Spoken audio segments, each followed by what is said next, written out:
Magandang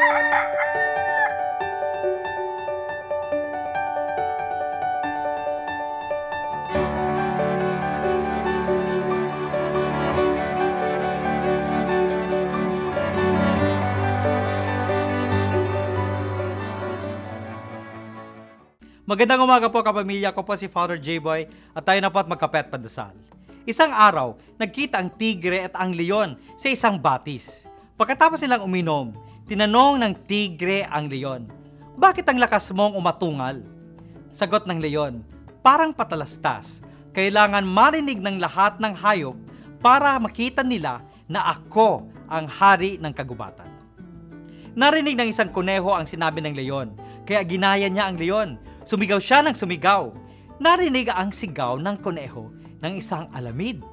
Agad-agad ditong sinundan hanggang nakita niya ang kuneho at nagkaroon siya ng napakasarap na pananghalian. Sa panahon ng social media tulad ng Facebook, Twitter o Instagram, madali ang self-advertising. Minsan, pinapakita natin sa ating mga post o shoutouts ang ating mga pagkukunwari.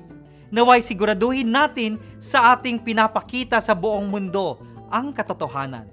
Ipagdasal natin na pinapakita natin sa internet ay ang maipapakita din natin sa totoong buhay. Magandang umaga po.